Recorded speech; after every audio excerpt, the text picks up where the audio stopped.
I was telling a friend, I said, I think I'm being called to LA. And they were like, why? I said, I don't know, but I could feel it in my heart. I have to go down there. And it was like in the wintertime, maybe before this, and came into, I said, but I feel like I have more work to do. And that's when I started doing Idle No More, and that was the work I had to do. And then towards the end of the year, it was like, the doors opened up for me to go to LA. And my friends thought I was crazy. It's like, why are you going down there? Do you have a job? What are you doing? I said, I don't know.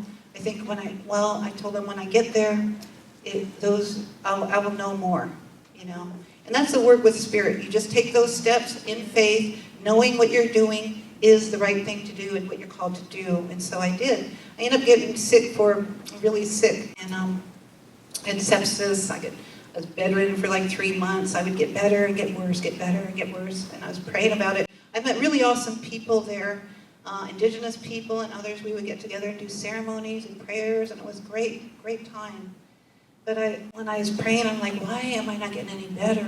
And I could hear spirits say, you haven't done what you came here to do. And then that's when I realized, yeah, I need to go to the front lines. So I went this is at LA City Hall, and I did prayers there, and these signage thing was really started with that day. And but I prayed about everything. And what I realized was, like, a lot of things start in LA. And when I was praying, that's what I seen. It's like a ripple out, like dropping a rock in the water, and you see it going out. So when I prayed, I sent those prayers out. Prayed for the people of the land, because they were horribly, horribly annihilated, really, the California natives, because of the gold rush and everything else that came after that.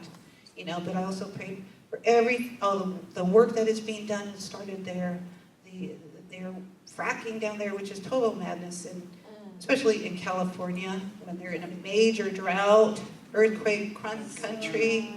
It makes no sense. So I prayed about all this, and seeing those ripples go out. When I put out a prayer, I just let it go. It's out of my hands now. It's in the hands of the Creator. And that's what I seen. And it was 2 days after this that LA City Council passed a resolution to ban fracking in LA. Yeah. And then the next week, the Port of Oakland banned the shipment of coal and oil through their ports.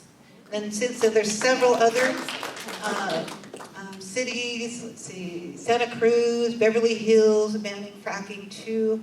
And I said, well, they got the rich people on board. They got to ban it for sure. Yeah, they're safe.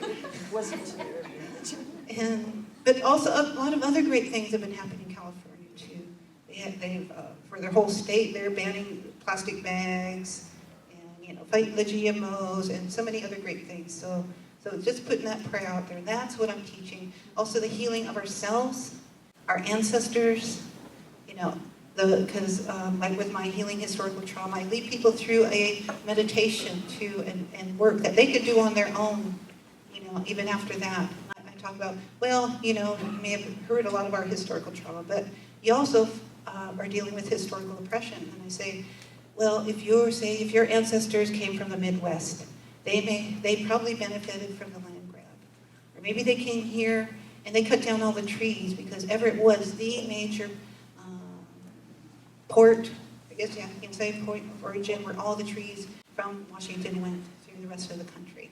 So helping healing that and those barriers that we have to help remove. Pray for our ancestors too that have done that work, and because that is what is passed on to next generations.